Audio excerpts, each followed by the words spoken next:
let's start with one question, everyone. Alright, here's the first question. How would you guys respond to this statement right here? Okay?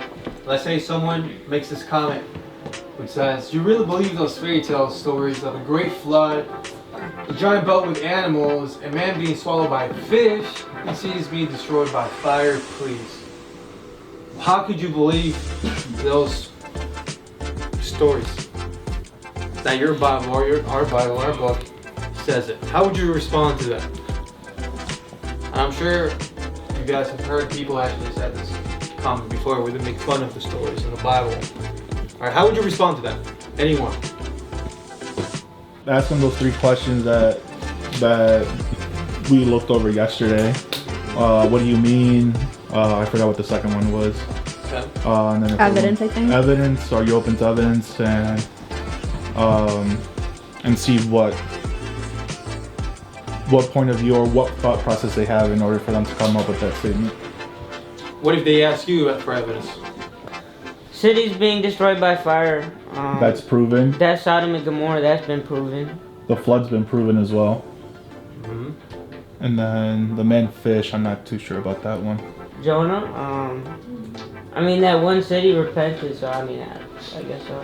Raise your hand if you've at least heard, maybe from a friend or even in the media, people making fun of the Bible. Yep. And what do they usually make fun of? The miracles. The miracles. Mm-hmm. What else? Some of those that they have listed there. Yeah. Some of the stories that sound like fairy tales. How it's been rewritten like multiple times. Yeah. Right. How can you trust in the Bible when it's been translated over languages all the time? How do we know if we can trust in that?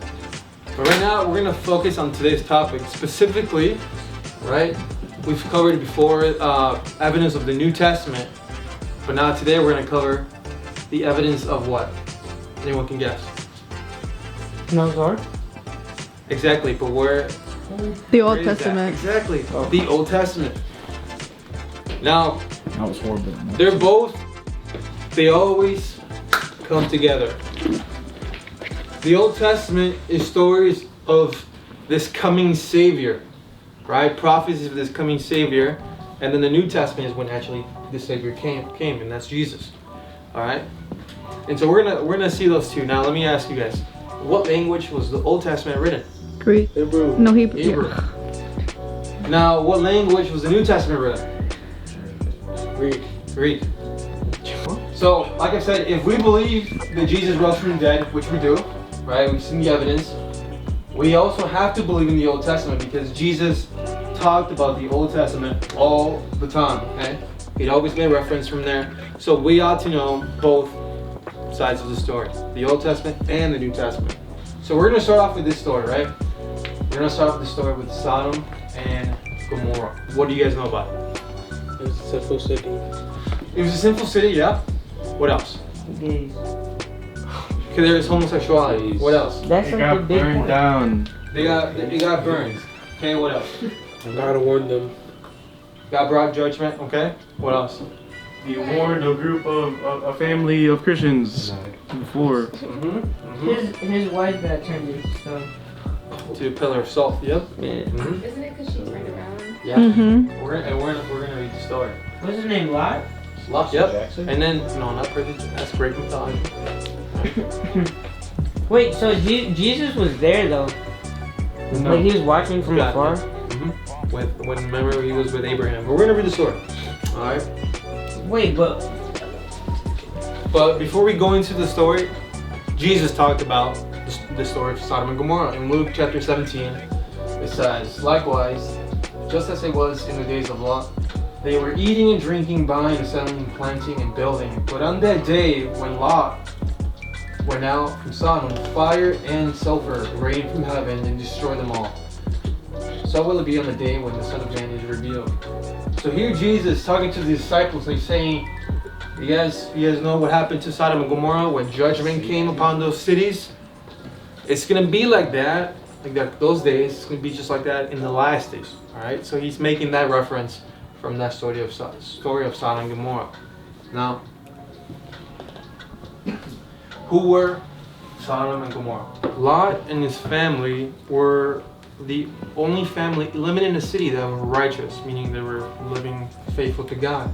And then God sent 2 angels to get them out. And then once the 2 angels went to get them, right, they were eating and they were dining, then people of that city, old and young, surrounded that Lot's house, and they were telling Lot, yo, where are those 2 angels? Bring them out so that we can what? So we can what? Have sex with them. Have sex with them. Crazy. What? Keep that in mind. They wanted to have sex with angels, alright? That's weird. You don't even know them, right? That's weird. But we're gonna talk about that. When we read that, we're like, is there actually evidence for this story that actually happened in real life? Or is this just a made up story, you know, that adds up good action? Is there actually evidence for this stuff? Yes. Yes, there is. Now, today in Israel, we believe that this was on the south of the Dead Sea, because in the scriptures it tells us that Lot, after the cities were destroyed, Lot went to the city called what? Zor. So it was around there. So with the guests there, also a lot of theologians believe it's there.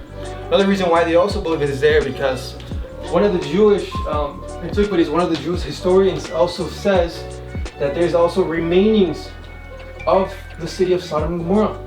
And we're actually going to see some of this stuff too. And it's actually it's spectacular, right? Because this thing is shows of God's righteousness, but also shows of God's judgment, right? So when you actually go there, there's actually like buildings that you can see all throughout, you know, the rocks and the mountains. You see that, we can see that there were actually, looks like houses, right? Now, these are some of the things that they digged up and some of the things that still are left over there too. Now, another reason why this is really important, when God brought judgment over Sodom and Gomorrah, he used, what did he use to bring judgment over these 2 cities? What were they? Fireball. It was sulfur and brimstone. Any of you guys know what that is? Chemicals. Fire. Fire. Genesis 19:24 says that the Lord rained down burning sulfur and brimstone. Okay, so there were sulfur balls. Now, the reason why we believe is there because everywhere in the mountains, everywhere you go, you will find sulfur balls. Now, this is what makes it very, very, very interesting. Okay, so like I said, when we look at the Dead Sea and we look at the south, right? It says right here, one of the geologists, Frederick Clark, says this. He said there's an ample evidence of deposits of petroleum-based substance called bitumen. I don't know how to pronounce it yet. Similar to asphalt in the region south of the Dead Sea. Such material normally contains a high percentage of sulfur. So around here, there is a high percentage of sulfur. This is super interesting because you only find this when there's volcanoes around, okay? You only find this when there's volcanoes. But there's no volcano, okay? So how is that possible that these sulfur balls, you know, and brimstone that could be found today, how did it get there, okay? How did it get there? Specifically only in that area near the Dead Sea. In the Bible, it makes it clear that it was God's judgment over those 2 cities. Now, what does this teaches us? That God, is he love? Is God love? Mm-hmm. Yeah. But what is it too? Angry. Yeah, he's wrath. He also, he brought judgment over those 2 cities in the past. He's also going to bring justice and judgment to this world as well.